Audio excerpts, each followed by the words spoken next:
কারণ দর্শানোর নোটিশ দেওয়ার পরও যোগদান না করায় বায়তুল মোকাররম জাতীয় মসজিদের খতিব মাওলানা রুহুল আমিনের জায়গায় দায়িত্ব পেয়েছেন হাফেজ মাওলানা ডক্টর মুফতি ওয়ালিউর রহমান খান। এখন থেকে বায়তুল মোকাররম জাতীয় মসজিদের খতিবের দায়িত্ব পালন করবেন তিনি। চলুন জেনে নেওয়া যাক নতুন খতিব ডক্টর ওয়ালিউর রহমান সম্পর্কে।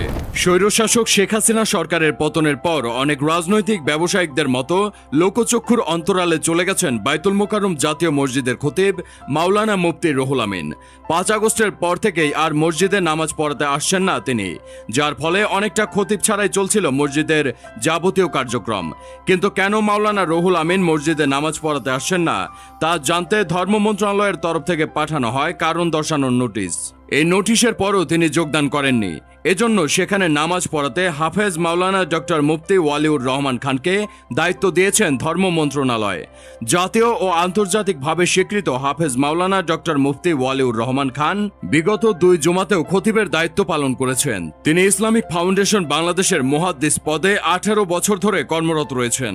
1969 সালের 2রা মে কিশোরগঞ্জের ধর্মীয় ঐতিহ্যবাহী এক মুসলিম পরিবারে মুফতি ওয়ালিউর রহমান খানের জন্ম হয়। সেই হিসেবে বর্তমানে তার বয়স 55 বছর। বাংলাদেশ কওমি মাদ্রাসা শিক্ষা বোর্ড বেফারেকের সাবেক মহাসচিব ও আজীবন সহ সভাপতি, জামিয়া ইমদাদিয়ার সাবেক উপাধ্যক্ষ মাওলানা আতাউর রহমান খান তার পিতা। কিশোরগঞ্জের জমিয়া ইমদাদিয়ার প্রতিষ্ঠাকাল থেকে আজীবন প্রিন্সিপাল হিসেবে দায়িত্ব পালনকারী পীরে কামেল মাওলানা আহমদ আলী খান রহমান তার দাদা। আরও স্পষ্ট করে বললে তিনি দৈনিক ইনকিলাবের সিনিয়র সহকারী সম্পাদক মাওলানা ওয়াবুর রহমান খান নদভীর ছোট ভাই এবং কবি মুহিব খানের বড় ভাই।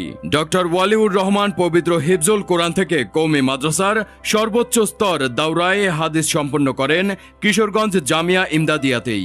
এছাড়া ঢাকা নেসারিয়া কামিল মাদ্রাসা থেকে কৃতিত্বের সঙ্গে কামিল পাশ করেন।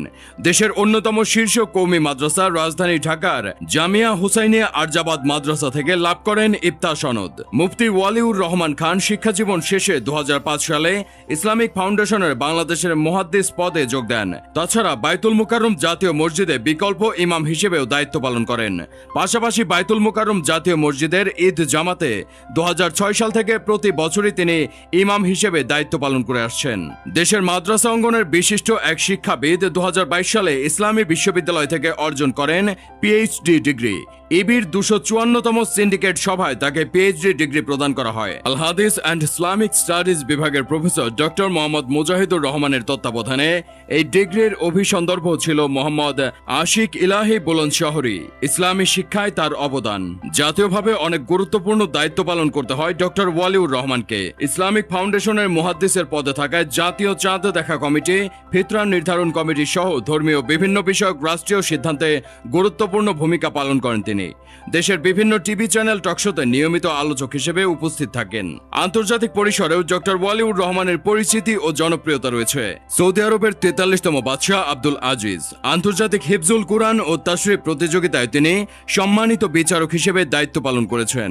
এছাড়া ওআইসি যুব কেরাত প্রতিযোগিতার বিভিন্ন অধিবেশনে এবং জাতীয় শিশু কিশোর কোরআন প্রতিযোগিতায় বিচারক হিসেবে সংশ্লিষ্ট সবার আস্থাভাজন এক নাম ডক্টর ওয়ালিউর রহমান। ডক্টর ওয়ালিউর রহমান খানের লেখা 12টি গ্রন্থ, 5টি গবেষণা এবং পত্রপত্রিকায় শতাধিক প্রবন্ধ প্রকাশিত হয়েছে। জামিয়া রহমানিয়া সহ ঢাকার বিভিন্ন মাদ্রাসায় দীর্ঘ 25 বছর ধরে বুখারী, মুসলিম, নাসাই, আবু দাউদ, মিশকাত, জালালাইন সহ বিভিন্ন কিতাবের অধ্যাপনা করছেন তিনি।